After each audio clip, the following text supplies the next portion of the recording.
You looking forward to this? I am, yeah. I think this will be fun, yeah. I don't often get to talk about, I mean, prog is such a specific thing. Yeah. You know, I feel like it's rare to find the people to really.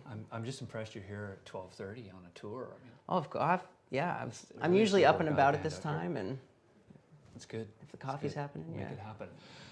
Hello, everyone. Welcome back to Lock Horns in the Banger Bar at Banger Films, where each week we tackle our grand, vast heavy metal family tree, pick it apart, invite your comments and debate, and come up with something much better at the end. This week, we're tackling prog metal, something I'm very excited about. I'm a big fan of a lot of these bands. And to help me do this is none other than Dan Briggs from Between the Buried and Me. Dan, welcome to the Banger Bar. Thanks for having me. Thanks for doing this with us. I think this is the earliest I've ever managed to have a musician work with me at 12:30. Well done, Between the Buried and Me. Big fan of the band, and clearly a band that is part of this conversation. Before we move any further, I want to remind everyone out there to please subscribe to BangerTV. We want this to become the all-metal global digital channel, and by you hitting that subscription button, it's going to help us make it to that point. So today, prog metal. Most importantly, we want you out there to tell us what you think. You know the drill if you've been here before. Tell me about the bands that you think should stay. Tell me about the bands that you think should go. And most importantly, what bands should be added. A reminder, we did this chart way back in 2004, and in 10 years in metal, a lot can happen. So the first thing we want to do is remind, though, that the viewers, when we hear this sound off camera, that means we, most likely me, has talked too much and we need to move on to the next topic. Thank you, Lisa. We're going to do something a little bit different this week. Usually we start with a definition of the genre we're dealing with, prog metal. But before that, we're actually going to add a band and remove a band. We're going to add Between the Buried and Me. You going to be okay with that, Dan? I'm great with Dan it, Briggs? Yeah. It's official. Dan Briggs is okay with being classified as prog metal. Yeah. So for the time being, we'll put you right there. And a reminder that when we did the mathcore episode, we decided that one band needed to be removed from prog metal, and that band is the Dillinger Escape Plan. So Dillinger is gone. We'll move Between the Buried and Me into that slot, and away we go. I haven't told everyone that I'm a bass player. Dan's a bass player, so warning. There might be a lot of like bass talk, some high finger. I was going to say, I love that you're up there. We're going to get way up here this week. There's going to be a lot of high finger bass talk. Okay, enough from me. Dan, what is prog metal to you? When I say prog metal, what comes to mind? Well, for me, I mean, the progressive music tag in general, I feel like is an outside of the box look at rock music, in this case metal. So it's song structures that are atypical, that don't have a standard format, that can go a lot of different places. Sections can just be dragged out, or they can happen really sporadically and really quickly. Genre skipping within a song or an album or whatever. The thing that separates metal, progressive metal from progressive rock is obviously the more aggressive element, And I always thought that a band, like Genesis or something of the time, they were in the 70s, had they existed in 2010s or whatever, they might have had that more extreme element, Because there's times where Peter Gabriel is really yelling, The End of Supper's Ready, for example, he's really given it. So who's to say that 40 years later, had they existed, he might have been screaming. Yeah. So for us, like that's the music that I'm so passionate about. But we kind of were rooted in the hardcore scene. Right. So that's like where we grew out of. So to be included in the progressive metal scene now, to really be embraced 7-8 albums in, it's awesome. Yeah, great. Well, you guys deserve it. Great band. So warning, Dan Briggs is a big prog rock fan. So down here we've got our prog rock chart as well. So we may be dipping our toe into a little bit of Genesis, Yes, and King Crimson as we go. So complexity is clearly sort of a hallmark of prog metal. Yeah. Now, what about thematically or lyrically? Obviously, looking at these bands, I mean, there's a lot of diversity here. Right. But can you characterize anything about prog metal lyrically? What I think you see with a lot of groups, you know, is probably less personal lyrics, more. I don't really want to say fantasy because that might bring up like the bad side of prog that people might think of, like dragons and wizards and stuff. And that's not necessarily No it. offense to the dragons. No in the offense audience. to the yeah. I mean, Savatage. You know, Yeah. I mean, you know, that's great. Hail the Mountain King. Yeah. Mountain King, of course. But I think, you know, something that you see in, you know, I'm a big fan of Queensryche. I mean, Right. Mindcrime is Yeah. a huge influence. We just wrote in Between the Buried Me what we considered to be like a rock opera, Right. a thematic piece that you know, throughout the course of an album is very dramatic and very intense, very story driven, Yeah. and you know, to go back to something like Queensryche and the way that they did it, they were obviously writing a piece of fiction, but there had to be kind of a personal element to really drive it. Right. So I think it's that mixing of kind of like fantasy and fiction and stuff. I think you said a word actually that came up last week with folk metal of all genres, and that word is story. And I Yeah. think that is something that binds a lot of these bands together, that there might be a story to a particular song or a story that extends across a number of songs on a record. Yeah, I think the concept album format kind of gets tagged along with it a lot. You Yeah. know, I mean, bands like The Who, you know, were doing that Yeah. in the 70s and stuff. Yeah. Pink Floyd, that's kind of where obviously the whole prog thing started. But you know, for me, I mean, the first real concept record that I embraced was Scenes from Memory by Dream Theater, and then after that, it was I was kind of seeing like Mars Volta, Yeah. Cursive at the time. You know, these bands I was getting into who were writing these longer format, kind of like dragging a story throughout, bringing back reoccurring musical themes throughout a record, and that's something that's very heavy in Between the Yeah. Buried Me's music. So one thing I want to add, and there was a reason for my bass warning earlier, and that's because I think the bass is an instrument that actually has a role, that has quite often its own voice. Yeah. Certainly with your guys' music, you're a great player. I mean, I think of Opeth, Yep. Dream Theater, obviously. Queensryche is a good example. Rush, I mean, Geddy Lee. Okay, bassist. Here yeah. we go, right? So talk bass. I mean, what is your role, and what do you think, you know, the role of the bass is in prog metal? Well, for me, I view myself first and foremost as a composer. You know, on piano or guitar, bass, whatever it happens to be. I write most of my music on piano and guitar.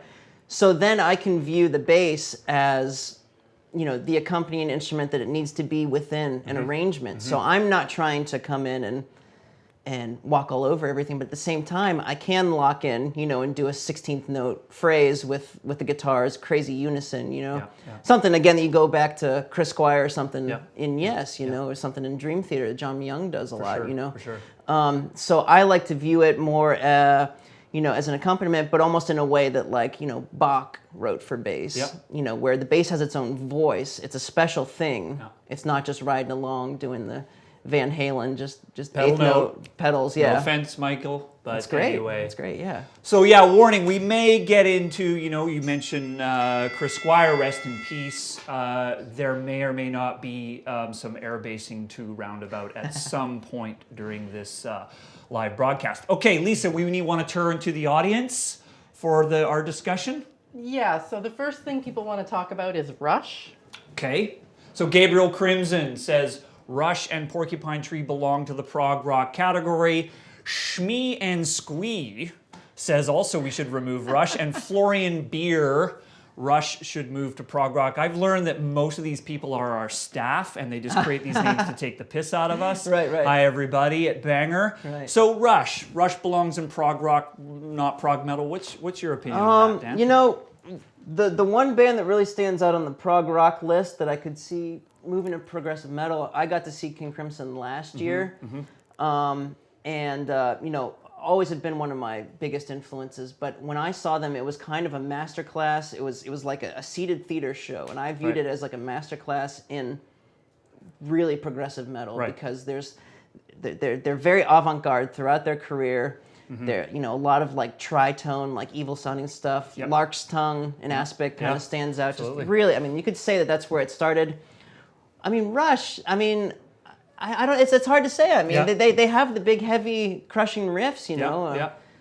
It depends on I which. would I s- think. I- I think it what I will. depends, yeah. I think what we'll do with Rush, for the sake of appeasing the masses, these people out there can get very, very dangerous. We were threatened by a Dutch Viking invasion. Oh, okay. Last week. I think we'll put Rush down here and just see how that resonates with people. I mean, I could talk all day about Rush. We made a movie about Rush. I'm a bass player. I think that there's certainly an argument to be made that Rush is prog metal. I think the big thing about Rush is they were the bridge between this era and everything that's happening. I would agree, here. and So, that's why that was our original reason for putting them at the top. Of prog metal. they kind of carried that energy through the '80s.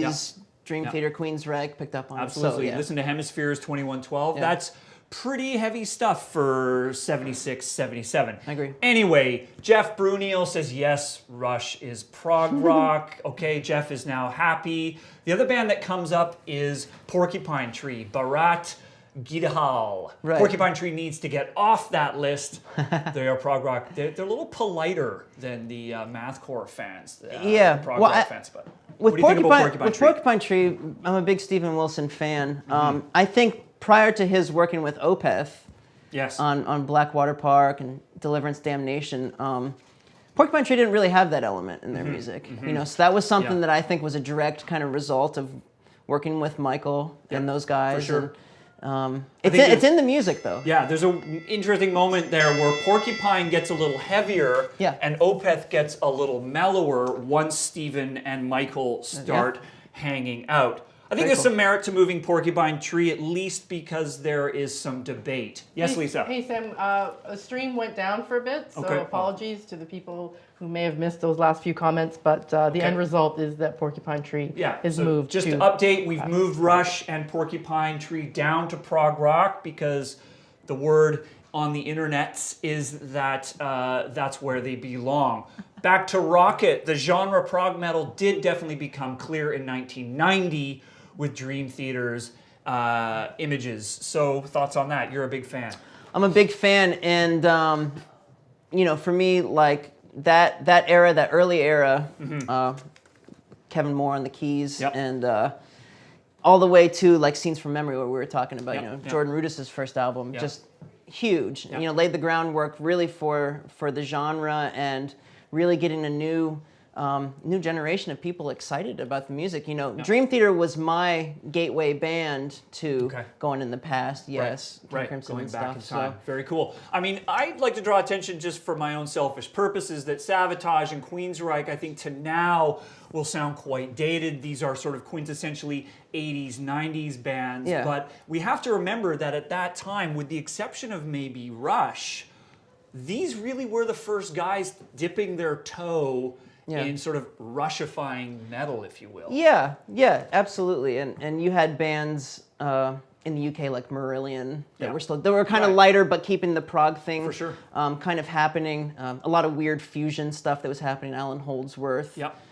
trying to carry that energy as well from the '70s. But Very cool. yeah. Paolo Benedetti is back. No, we're going to go to Nick Viano, who has been with us many times before. I would most definitely consider Dream Theater to be the pinnacle of progressive metal, as they are a major inspiration for most of the bands mentioned. So clearly some consensus. Yeah. I don't think anyone would ever argue that Dream Theater doesn't belong here. Yes, Lisa? And again, we apologize for the streaming problems. We are doing our best. Okay. Maybe too many notes. Too many notes in the stream. I think maybe what happened is I made too many bass comments and just technology refused to have a conversation with me. Well, Are I we think, back? we need to start talking about some of the new bands Sure. that have been missed. And got here's one at the top that has been getting a lot of traction. Okay, David Gleason, Pain of Salvation, probably the best progressive metal band of all time. 6 masterpiece albums in a row between the mid-90s and mid-2000s. Let me be a bit of a devil's advocate here. Before this session, I spent a bit of time going through some of the bands, and Pain of Salvation, make the argument why they should be progressive metal in your opinion. Well, they put out some albums, definitely like they're saying in the late '90s, early 2000s, that did have a bit of a heavier influence, kind of even like some Faith No More kind of influence. You heard it in Daniel's voice a little bit more. Yeah. But he says all the way into the mid 2000s. I'm going to argue that the Road Salt records are some of my favorites. Right. They're one of the only groups that's kind of a band consensus in between the Buried Me. All five completely love Pain of Salvation. And the only band you can put on in the van or the tour bus. And they're very theatrical. Okay. You know, and he's an incredible singer, and he kind of brings that really dramatic kind of, you could see him singing on Broadway, that sort of thing into it. The Phantom of the Opera, Carlo Jelencic and Hari GD, Pain of Salvation. Yes, okay, so what I'm going to do with the big fat marker, is try and spell, first of all, and spell pain. I'm just going to do Pain of Sal because the marker's too fat. So we've added Pain of Salvation for all you fans of that band. Out there, I hear a breath of relief. Austin Hornbeck moving on. Add Haken, despite being newish, they show where prog metal can go in the future and already influencing new bands. Now, with the caveat that we're always hesitant to add really new bands to the chart, because the idea here is that this is history. True. These are bands that deserve to be part of the canon, if you will. Right. Tell me about Haken. Well, Haken are a British group. They've put out 3 records, and their last one, The Mountain, caught my attention. And I was able to talk about it, put it on my year-end list that year, and it's just, it's a great mixture of things like I'm going to mention a band maybe a lot of people don't know, Gentle Giant from the 70s. They would do these big vocal rounds, all 5 members singing. Haken does that. We just toured with them in Europe. We had them out with us this fall. They do it live. It's unbelievable. Right. So they're coming from the influence of Dream Theater with the musicianship, very tight stuff, but also great melodies. You know, they're kind of integrating a little bit of the modern 7 and 8 string guitar sound, but not like abusing the Meshuggah influence. Right. Got it. Well, let's write Haken up, and I think what I'd like to hear from people is is there some agreement? Is there some disagreement due to the fact that Haken is a relatively new band? Do they deserve to be part of the conversation? Gentle Giant, my obscure reference. I got the good fortune of doing the last interview ever on camera with Piggy, and they were big Gentle Giant fans. Oh, cool. Lisa, we got Rage and Honor says Haken, yes. Rocket, Haken is okay, but they are too new. So there's some fence. We'll leave them sort of on the sidelines for the moment. However, I don't think there's anything sidelines about this next band, Symphony X. Carlo is back on the board here. Jorge Flores and Daniel Sitch all say that Symphony X deserves, and you know what? We went ahead and made our own magnet. What are your thoughts on Symphony X, Dan? I think they're great. I think they've been around a long time.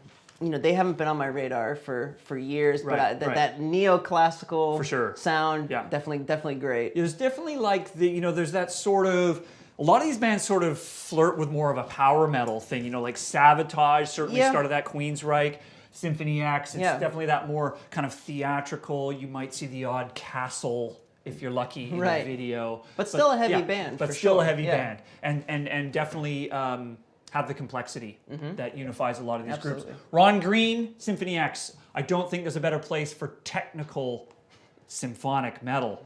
Whoa, we're getting long-winded, long in the tooth here in our genres. Wyatt Wiltshire says add Symphony X.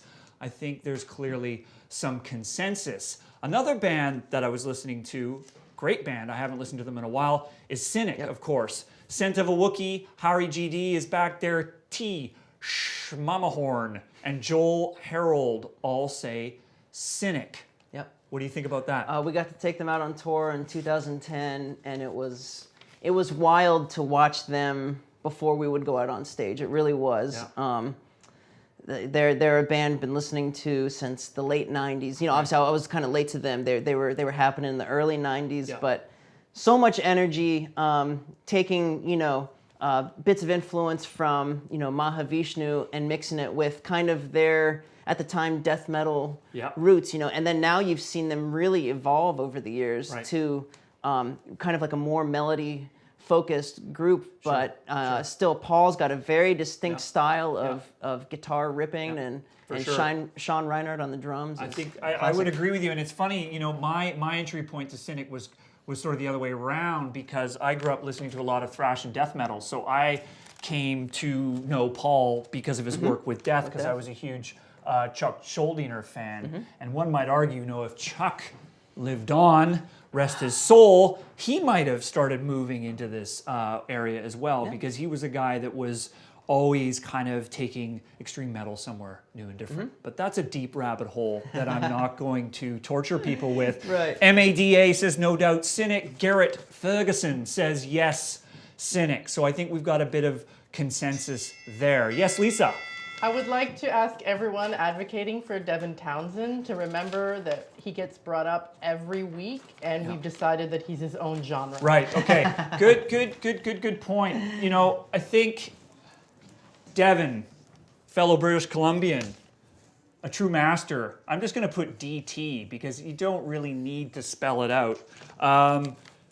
Devin's amazing, but I think, he's come up in just about every one, with the exception of maybe folk metal. Yeah, he's kind of the Zappa of our modern thing. I mean, I place Zappa way up here, but as far as being hard to categorize and really fit him in, and the humor and everything, I think he's kind of. So Zappa. Devin, if you're watching, you officially get your own subgenre, and you may be the only one. Congratulations, and it's not just because I'm a British Columbian, but you make great music. Okay, who else is coming up here? Bobby McCloskey. Now, here's a band I don't know, Dan. I don't know if you can help me out. Leprous from Norway have been carving a unique and eclectic place in modern prog metal. I'm sure Dan Briggs would have something to say about them. No pressure. Bobby would be mistaken. Yeah. I saw, I think, a more recent music video that Leprous had put out, and it was cool. I liked, it definitely had a modern, kind of polished sound, but was kind of refreshing because it wasn't heavy on the kind of like gent, right? Meshuggah abuse influence. Yeah, so to me, it was kind of refreshing. Good voice on the guy, and I'd like to listen to more, but I don't know that much. Okay, we're gonna park Leprous. Thank you for anyone who's brought their attention to us. Tyler Croc, Crimson Glory. Crimson Glory, Crimson Glory, Crimson Glory. I don't think just because you mention it 4 times, you automatically get added.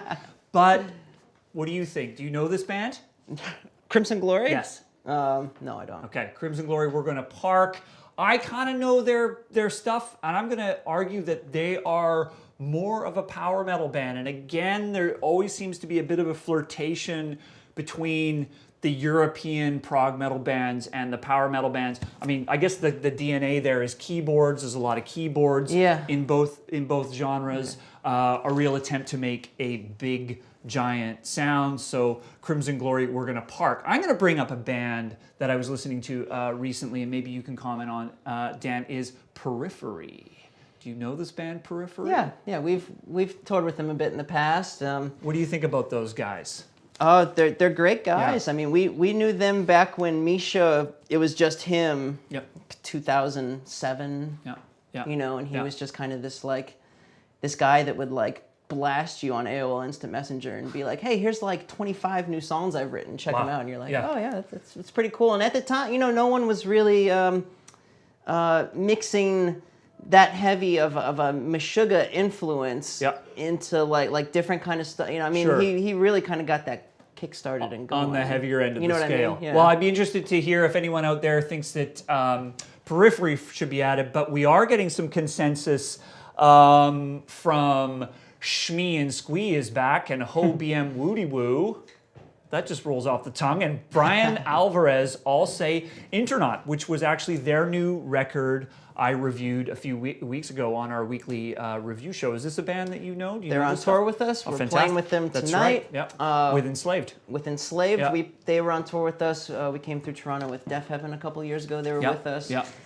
Incredible band. Yeah. Really great players. They mix a lot of the more heavy riffy, kind of Mastodon Tool-driven stuff with really honestly with some jazz tendencies. Joe, their bass player, plays a fretless, and he's got that Jocko tone down. Yeah. So it's a cool mix. I think they're worth adding. I mean, they're relatively new to me, but that doesn't say much. They've been around for a while, so maybe this is a band that actually deserves to be added. I think, what we're starting to see here is clearly when we did this chart 10 years ago, this was kind of just starting to really take momentum. Yeah. Like, there were a lot of bands, but so many of the, Pain of Salvation, Symphony X, Cynic, Intronaut, around the early 2000s really started to make their impact. So we've really seen an explosion of this style of music. It's great. I mean, for us, like we put out this 70-minute long, weird rock opera or whatever. And it debuted just out of the top 10 in America, and to us, it's just why is that happening? Yeah. To us, that's incredible, and it's great. It seems like there's a real interest in musicianship right now. Yeah. Kids are just getting into this stuff maybe for the first time, or we were thankful years ago to be able to get taken out on tour with Dream Theater, and I think that helped expose us to an older crowd, people like my dad that were first wave prog rock guys that maybe didn't know what else was going on in the world, and they hear our stuff. Screaming vocals might be a little off-putting, but they're kind of giving it a chance, which is great. Prog metal now is like skateboarding. I mean, I remember, I'm old enough to remember when doing, a 360 was a big deal, and now, like, just to get into the club, you got to do a 720. It's ridiculous. Yes, Lisa? So we're coming down to the last 5 or 10 minutes of the show, Okay. and there's a lot of band names that are coming up, but people are not making the case for why. Okay. So if you want to get Baroness on there or Psychotic Waltz, you got to tell us why. Okay, S. Maddox 50 at least agrees that Intronaut is fucking amazing. Don't think that qualifies them as prog metal, but thank you for sharing. Matthew 91 says Periphery, yes. I think we need to see a bit more action on the board to confidently add those guys. But here's a band that we haven't talked about yet. Hari GD is back saying, I'm surprised no one mentioned Watchtower. They ended up influencing many progressive metal bands like Dream Theater and latter era Death. All Things Prog, that's a fitting title. How on earth is Watchtower not on the list? They need to be there after Rush, along with Queensryche and Fate's Warning. And even we've got M. Vunit 3. I agree with Watchtower. They may have come from thrash metal, but they pushed the envelope in Hari GD. Man, you just can't get rid of this guy. He's chiming in on Watchtower too. Is this a band you know? I really don't. I'm sorry. Yeah, well, I've heard the name. I know of their stuff fairly well, and I think there's a case to be made. And clearly, Hari GD needs to be a co-host on a future episode of Lock Horns. So I think maybe they deserve to be up there. So maybe we're making the claim that Watchtower replaces Rush as kind of the godfather, if you will. You heard it here first. What else have we got here? We've got Shining from Norway, says John Grunhaug. This is a band actually I listened to. Yeah. I didn't think they sound all that proggy, but maybe that was just the stuff that I listened to. Well, so the couple of the things I'm really passionate about are progressive rock, and then fusion and free jazz. Yeah. So I have a group called Trioscapes where it's bass, sax, and drums, and very excited about the free jazz movement from the '80s, stuff that Bill Laswell was doing, bass guy. John Zorn, of course. So when I heard Shining, he came out of the group Jaga Jazzist, who are kind of like a forward-thinking modern jazz group from Sweden, and he's just a mental case. So I could see maybe how he didn't fit in that group. And when Shining started, they were kind of more of an avant-garde jazz group. Yeah. And so now I think they're mixing that more with kind of like heavier industrial kind of metal rock and stuff. Yeah. I mean, when you hear that sax come in, it's fucking awesome. Prog metal may be the only subgenre where if you're a mental case, it's a good thing. It's a good thing. Zachary Nathanson, please don't ignore Arion. Please, for God's sake, do not ignore Arion. Sometimes if you just say it twice, maybe you get added. Rocket also agrees. Arion's been there right from the start and has worked with Opeth members and many more big prog bands. Do you know this band? I know that the guy that does it. Yep. Okay. He wrote something on Twitter. I think he was blasting. I don't know if he was blasting, but our most recent story he thought sounded too familiar to something that he did. Okay. And we were like, I'm sorry, guy. You know what I mean? Like, I know Arion. I know that they're a big super group thing, Okay. Well, I might put them onto the. I think there's similar to maybe folk metal that we did last week. We're seeing such an explosion of bands within the last 10 years that clearly if we were to do this again in 5 years, these guys might, there might be some more consensus bands like Shining. We're not really seeing like a lot of consensus on the board that says that you guys should be definitively added. We've got some more, we've got a breakdown here. Do we have time for that? Well, we don't have time for it exactly, but I think what we need to discuss is the idea that maybe there are 3 branches of this tree: prog rock, prog metal, and extreme prog metal. Or as this fan wrote us an entire essay on the 3 waves of prog, right? This is helpful. Wave 1, basically where prog meets metal: Rush, Dream Theater, Queensryche, Fates Warning, Mr. Bungle. That's actually a good suggestion. Wave 2, prog meets emerging subgenres such as Meshuggah, Opeth, Tool, System of a Down, you guys, Between the Buried and Me, August Burns Red, Mastodon. Wave 3, prog metal meets more abstract sounds: Periphery, Born of Osiris, Protest the Hero, Animals as Leaders.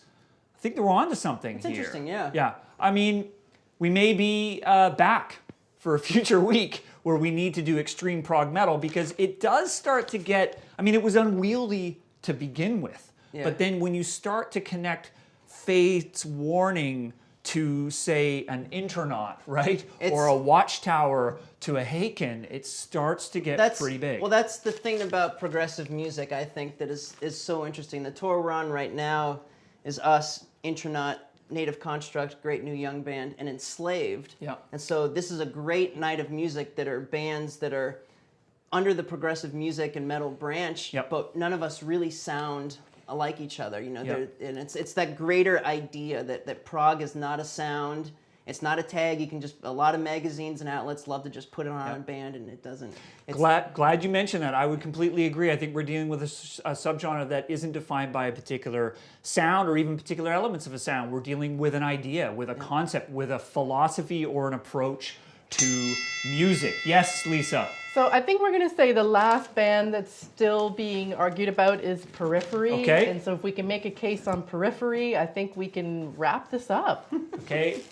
Ottaviano is back, and we're going to add Periphery to the chart, and I've completely misspelled it. Oh, that's great. I'd love to throw a band out there to see if anyone They're now out there called knows Periphery. I don't know if anyone out there knows Sleepy Time Gorilla Museum. Have you ever heard those guys? No, never. They're defunct now, but I'm curious to see if anyone would write in about them. They were a great band. Okay, well, I think what that means is we're going to wrap it up. Thank you, Dan Briggs. Amazing job. I'm glad you were here. This is impressive. I think what we've seen prog metal get redefined, get expanded. I think this is a genre that a lot of people are excited about right now, including us. And clearly, there's a lot of room to move.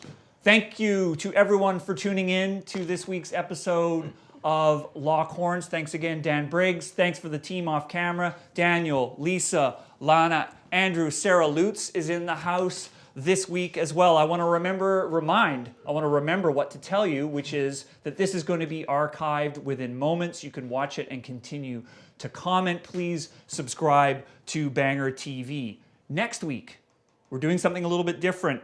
We're doing our best records of 2015. I think we're going to do our top 10 in no particular order, but this is really where the gloves are going to come off, and we're going to do it at our usual time, which is 2 p.m. Eastern. Thanks for tuning in to Lock Horns. We'll see you next time.